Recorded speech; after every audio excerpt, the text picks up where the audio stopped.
اللہ تعالیٰ نے لیلۃ القدر کو ان 5 راتوں میں چھپایا ہوا ہے۔ پہلے یہ تعیین کے ساتھ مقرر ہو کر آ رہی تھی۔ آپس کے جھگڑے ایسی نحوست ہیں کہ آپ خیمے سے باہر آئے، 2 صحابہ آپس میں ان کی کوئی تلخی ہوگی، ان کی آوازیں اونچی ہوں گی،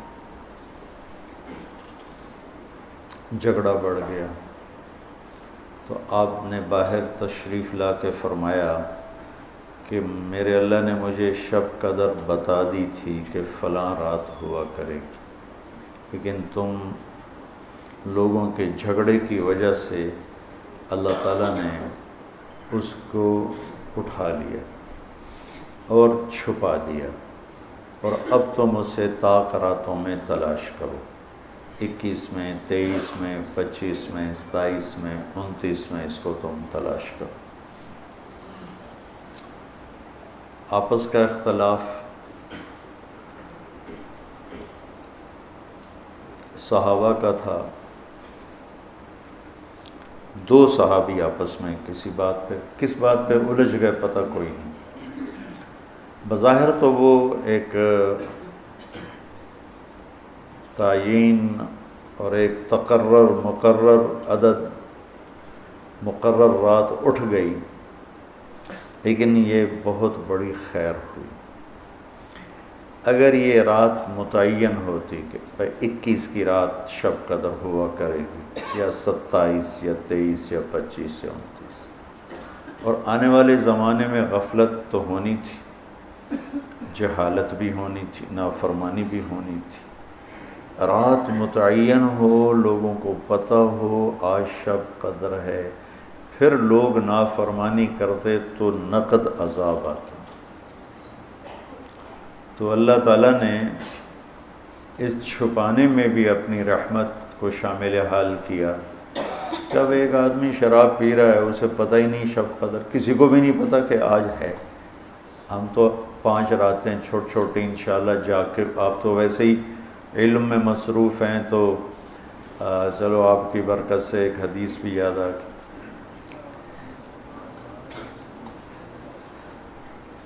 ابو ہریرہ رضی اللہ عنہ فرماتے ہیں مدارست العلم ساعتاً، دارس یدارس، ایک دوسرے کے ساتھ علمی محاورہ کرنا، یا جس کو آپ تکرار کہتے ہیں، مدارست العلم ساعتاً خیر من احیاء لیلۃ القدر عند الحجر الاسود۔ اللہ اکبر، تم تو بڑے مالدار ہو یار، ہیں ماشاءاللہ۔ آپ کی رات اللہ کے فضل سے علم میں گزرتی ہے، تو اور لوگ بھی بیٹھے ہیں، میں ترجمہ کر دیتا ہوں۔ چند گھڑی، تھوڑی دیر کا علمی مذاکرہ، علمی گفتگو، علم کی طلب میں، علم کی تلاش میں، مناظرہ نہیں ہے، لڑائی جھگڑا نہیں ہے، علم کی طلب اور تلاش میں تھوڑی دیر علم کا مذاکرہ اور علم کی بات چیت، یہ حجر اسود کے سامنے کھڑے ہو کر لیلۃ القدر میں ساری رات نفل پڑھنے سے بہتر ہے۔ لیلۃ القدر بذات خود خیر من 1000 شہر ہے، ٹھیک ہو گیا، اور حرم کی ایک نیکی 1,00,000 کے برابر ہوتی ہے، یہ بھی ٹھیک ہے، معلوم ہے، حرم مکہ کی ایک نیکی 1,00,000 کے برابر، تو یہ رات حرم میں 1,00,000 راتوں کے برابر ہوگی۔ 1,00,000 کو 1,000 سے ضرب دیں تو کتنا بنے گا؟ 10 کروڑ مہینے بنتے ہیں، 10 کروڑ مہینے بنتے ہیں،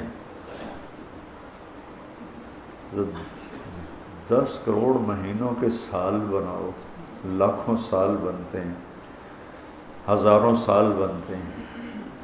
تو علم کا مذاکرہ، علم کی طلب میں، علم کو سیکھنے کے لیے تھوڑی دیر بیٹھنا، وہ حجر اسود کے سامنے لیلۃ القدر میں ساری رات نفل پڑھنے سے بہتر ہے۔ یہ تو ہو گیا عام دنوں میں۔ جب یہ علم کی طلب رمضان میں ہو تو ہر عمل پہلے ہی 70 گنا بڑھ جاتا ہے۔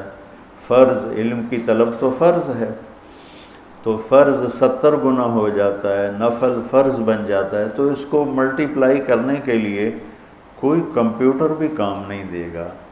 یقیناً ایک رات تو ہوگی اس میں، 5 راتیں اگر ہم جاگ لیتے ہیں، یقیناً ایک رات اس میں شب قدر ہے۔ تو اللہ کے نبی شد المیزر، ان آخری عشرے میں خوب محنت فرماتے، کمر کس لیتے، اور ساری زندگی اعتکاف بیٹھے۔ آپ نے کبھی اعتکاف نہیں چھوڑا، فتح مکہ پہ چھوٹا، لیکن شوال میں آ کے بیٹھے، 1 مہینہ پورا اعتکاف کیا، پھر 20 دن کیا، پھر 10 دن، پھر 9 رمضان میرے نبی کو ملے، 9 رمضان۔ تو ایک میں اعتکاف چھوٹا اور باقی میں آپ نے مسلسل اعتکاف فرمایا۔ لیلۃ القدر کی صرف تلاش نہیں بلکہ اعتکاف اللہ کے در پر پڑ جانا ہوتا ہے۔ اور یہ نا ایک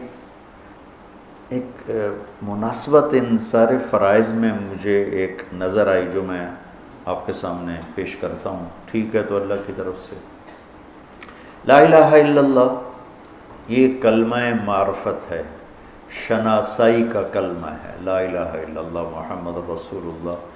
یہ اس کو کلمہ معرفت کہتے ہیں، معرفت کہتے ہیں پہچان کو۔ کلمے کے ذریعے سے ہمیں اپنے اللہ کی پہچان ہوئی۔ نماز کے ذریعے اس کے اندر تعلق پیدا ہوا، نماز کے ذریعے وہ پہچان تعلق میں تبدیل ہو گئی، روزے کے ذریعے وہ تعلق محبت میں تبدیل ہو گیا۔